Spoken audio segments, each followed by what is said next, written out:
So, dear student, today we will discuss the next topic, electric field. It is usually represented by E. Remember, it is a vector quantity. So, we'll find the definition of electric field first. Just assume a charge Q. You can say this charge is source charge, which is producing electric field, and another charge Q naught, which is test charge, is kept nearby it. First is general definition of electric field, that if source charge is producing electric field, it has certain region where another charge experiences a force. That means electric field is what? The region around the charge where another charge experiences force is known as electric field. It is general definition. Region around a charge where another charge experiences force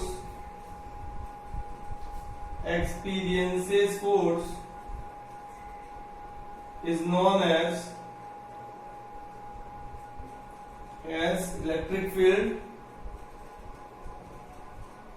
But we need scientific definition of electric field.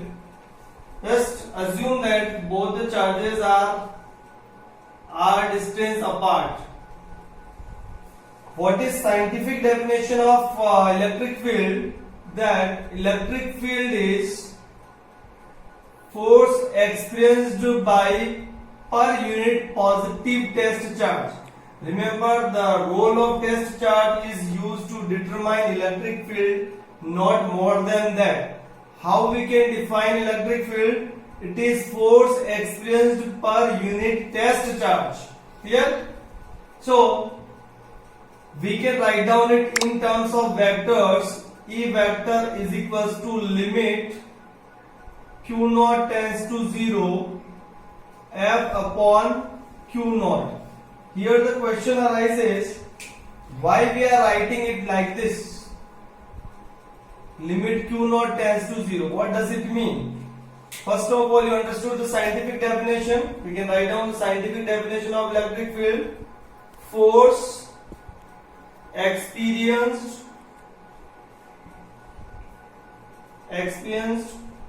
by per unit positive test charge. Test charge is known as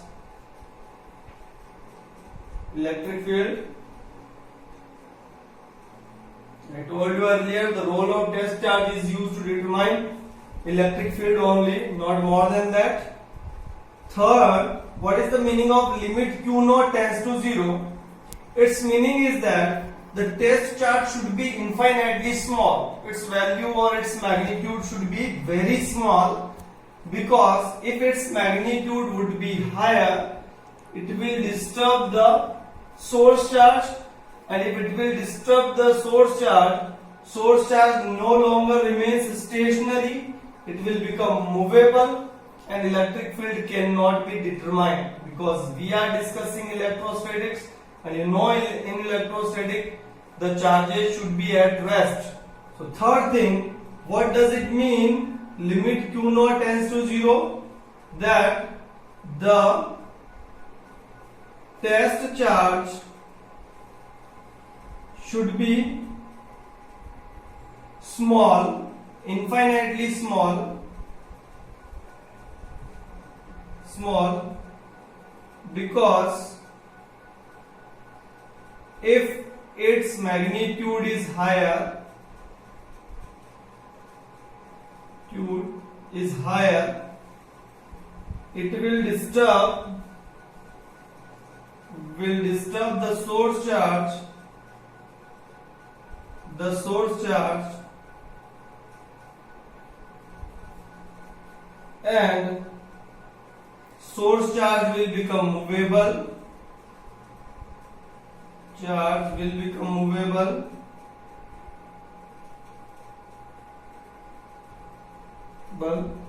So electric field cannot be determined.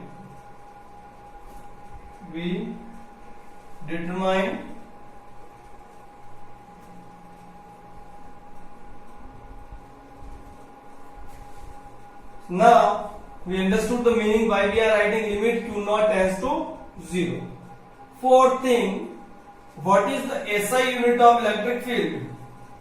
SI unit is, the SI unit of force is Newton, SI unit of charge is Coulomb. So SI unit of electric field is Newton per Coulomb. And last, it is scalar or vector? It is a vector quantity.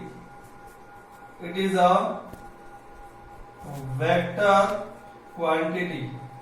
So here we can see what we have to remember through this discussion. First of all, you have to remember the definition of electric field, which is force experienced by per unit positive test charge. Second, what is the meaning of limit q naught tends to 0? The test charge should be infinitely small, because if its magnitude is higher, it will disturb the source charge and electric field cannot be determined. Third, what is the SI unit of electric field? It is Newton per Coulomb. And fourth, it is a vector quantity. Clear? Now what we can do, we can find out electric field due to a point charge. If you have a point charge, how we can determine electric field? You can note down.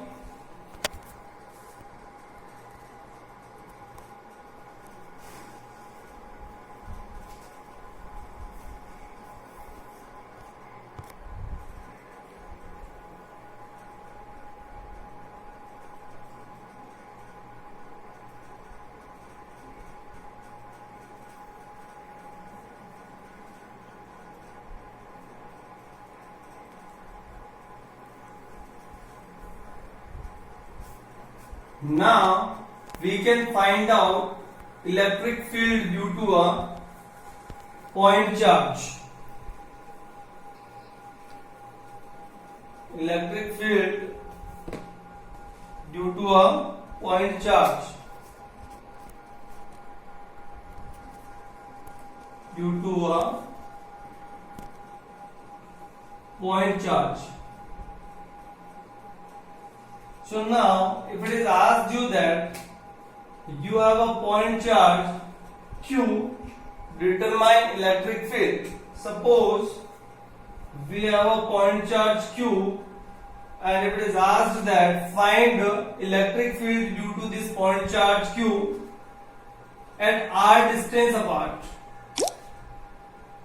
At r distance apart, assume a test charge kept at this distance q naught. Now, according to the definition, electric field is force experienced by per unit positive test charge. E is equals to F upon q naught. Equation 1, according to definition, you can say.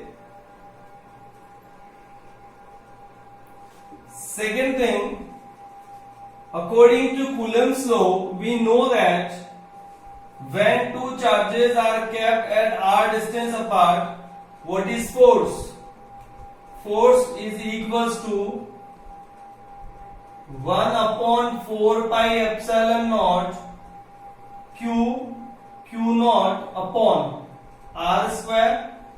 But if we are writing this expression in terms of vectors, we need unit vector. What is the direction of the force experienced by this positive test charge due to this source charge Q? It is outward. We can put unit vector r cap from charge Q to Q naught. So when we will write down this expression, we will put unit vector r cap because we are expressing force in terms of vectors. This is according to equation number 2, according to Coulomb's law.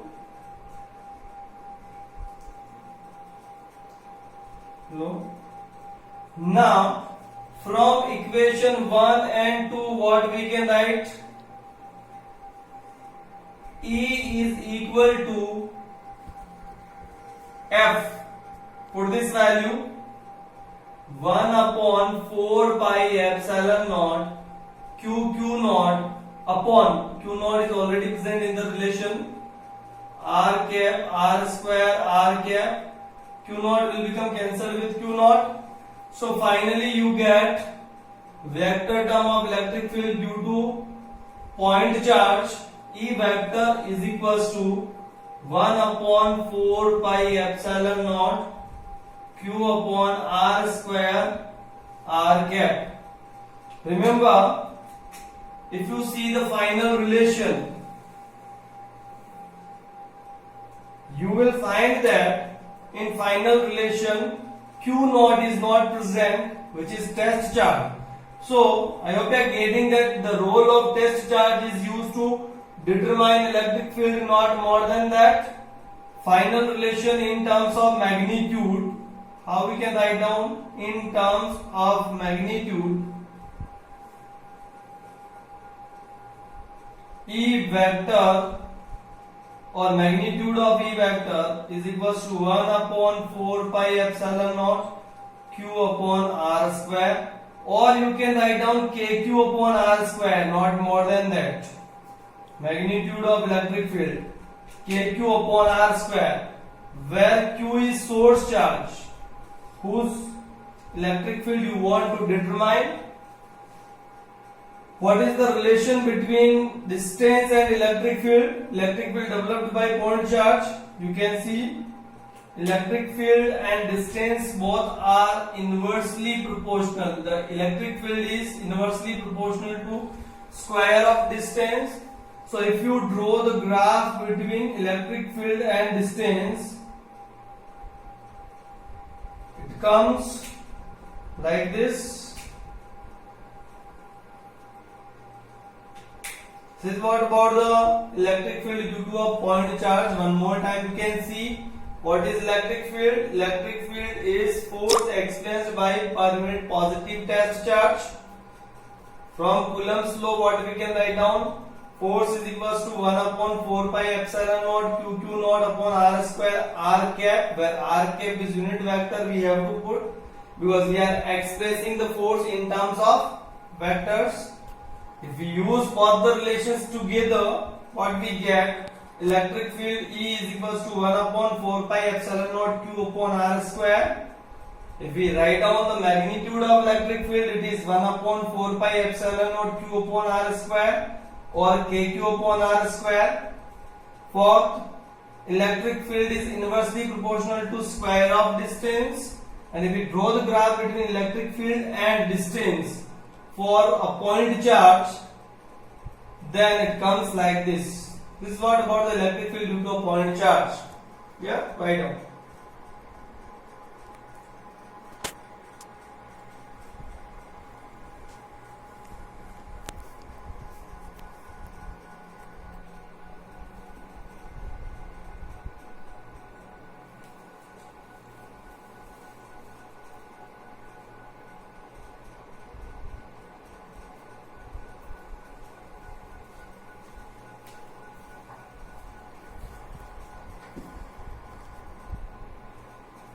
Now we can discuss numerical problems based upon the topic electric field. We'll start with the numerical problem from NCERT. NCERT example. See, question 1, and this is NCERT example, that two charges of values 10 raised to the power minus 8 coulomb and minus 10 raised to the power minus 8 coulomb are kept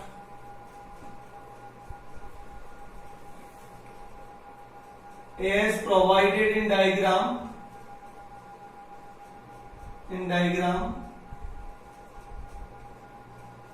10 centimeter apart.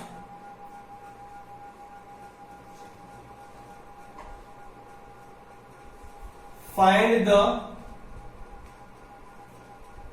electric field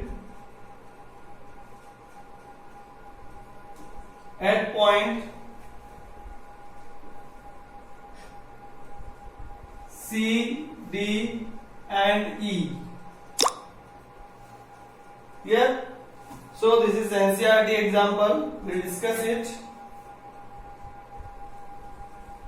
NCERT example.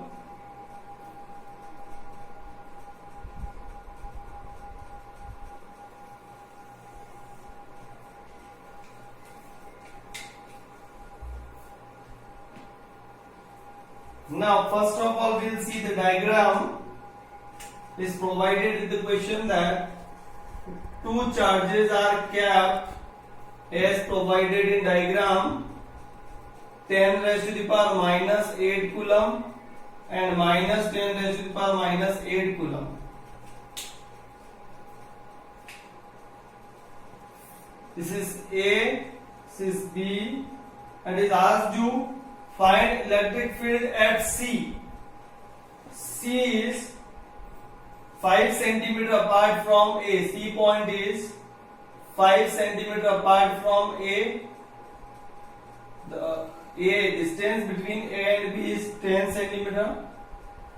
Find electric field at C. D. D is also 5 centimeter apart from B. And E. So one by one we will find the electric field. This is C, this is D, and this is E. Distance between A and E is also 10 centimeter. And distance between E and B is also 10 centimeter. Clear? Now I will discuss one by one. We know that electric field is a vector quantity.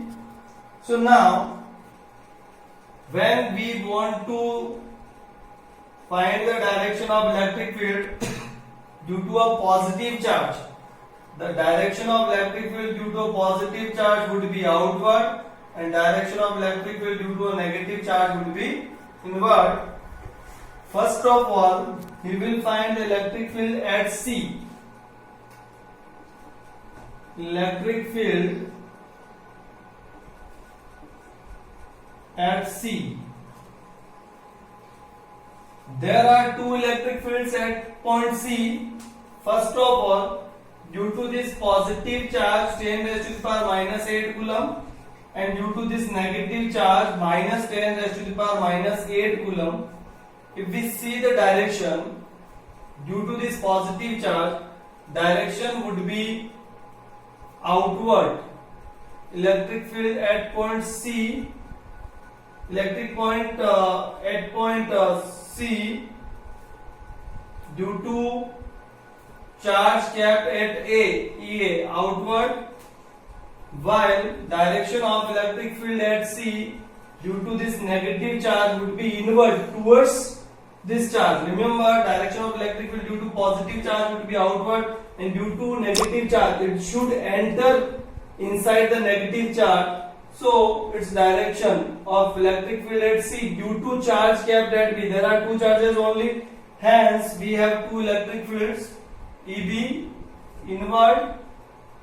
First of all, we'll write down the magnitude of EA and EB. Magnitude of EA means electric field developed due to the charge kept at A at C, EA, is equal to KQ upon R square. We know the formula. Put the value K, 9 into 10 raised to the power 9 into Q is 10 raised to the power minus 8.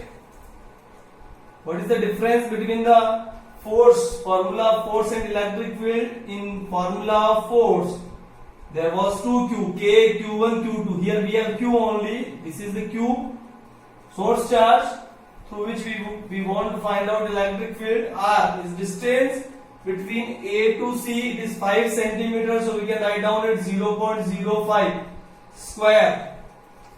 Clear? It is 90 upon 0.05 into 0.05.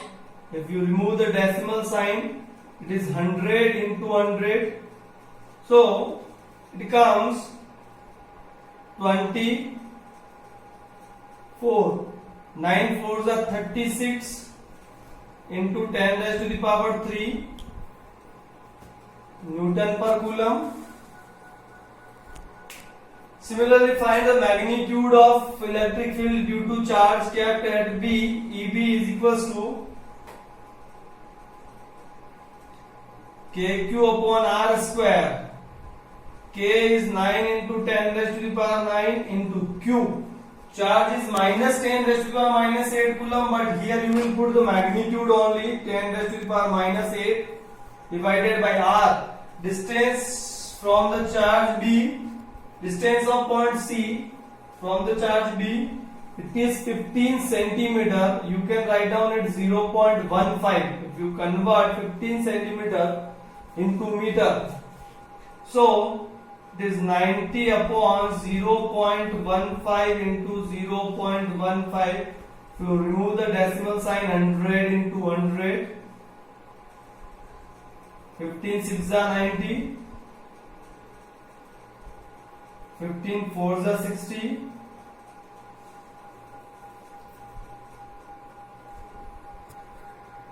15 6 are 90 and 3 5s are 20, 3 2s are 60, is 20.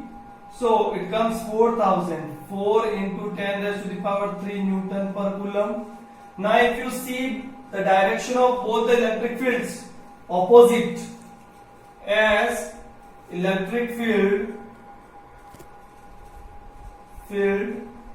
EA and EB are in opposite direction. So what we can write down? Resultant electric field. To find the resultant electric field, we will subtract. When two vectors are in opposite direction, the resultant comes EC, magnitude of EC means electric field at point C is equal to EA, magnitude of EA minus magnitude of EB. Put the value. It is 36 into 10 raised to the power 3 minus 4 into 10 raised to the power 3. It comes 32 into 10 raised to the power 3 Newton per coulomb. We have calculated electric field at point C. Now find the electric field at point D.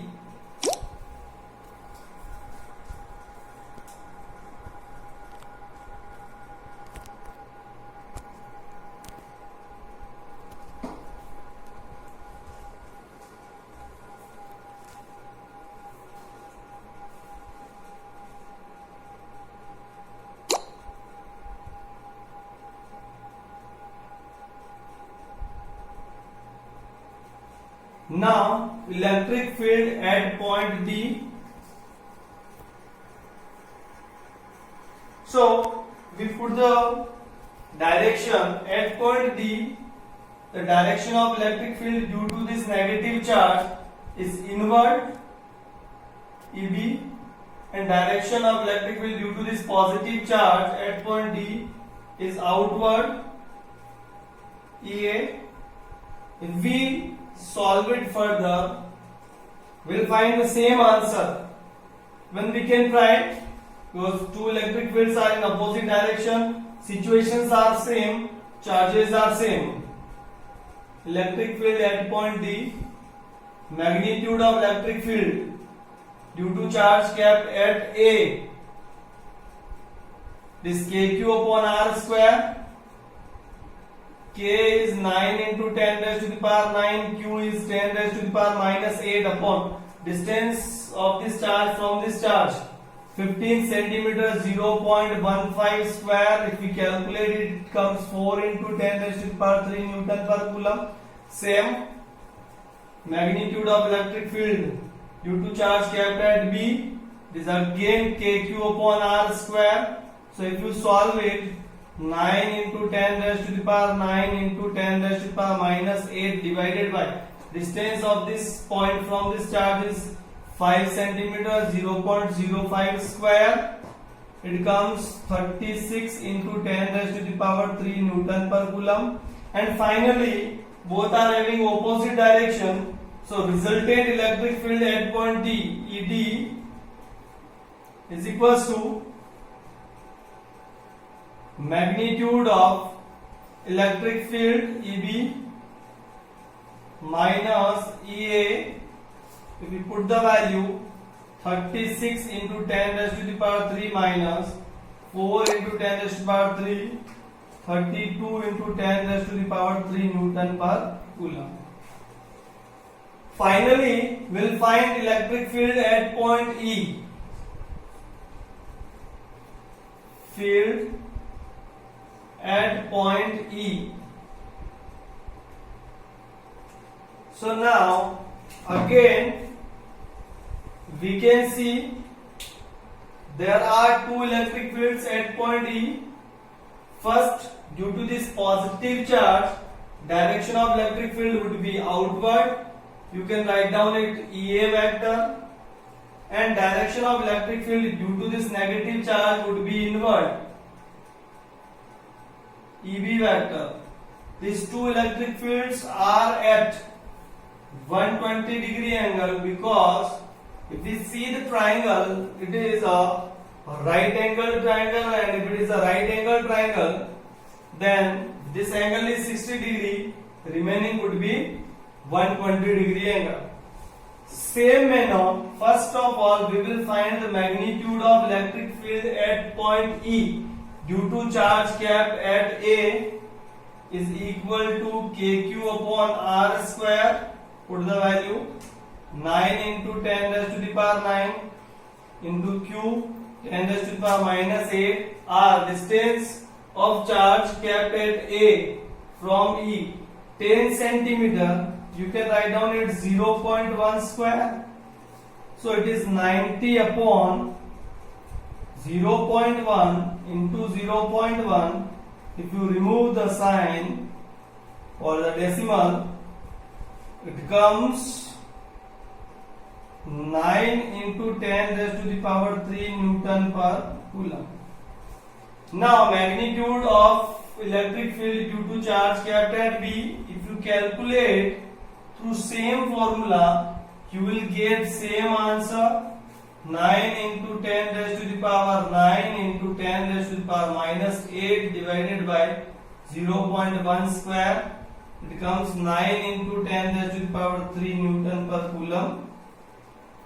And finally, to find the resultant electric field at E, two electric fields are at 120 degree. How you will find electric field at E? Resultant electric field at E, you will use the formula EA square plus EB square plus 2 EA EB cos of 120 degree angle.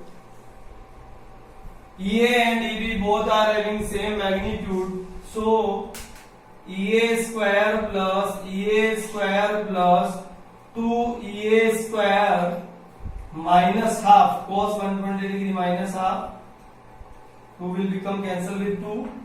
It becomes EA square under the root or equal to EA. So finally, the magnitude of electric field at point E is equal to magnitude of electric field developed by charge kept at A, 9 into 10 raised to the power 9 Newton per coulomb.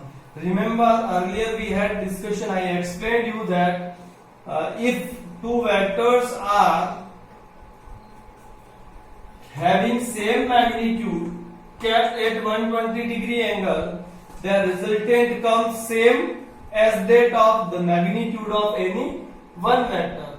So here the magnitude of electric field due to charge kept at point E is 9 into 10 raised to the power 3.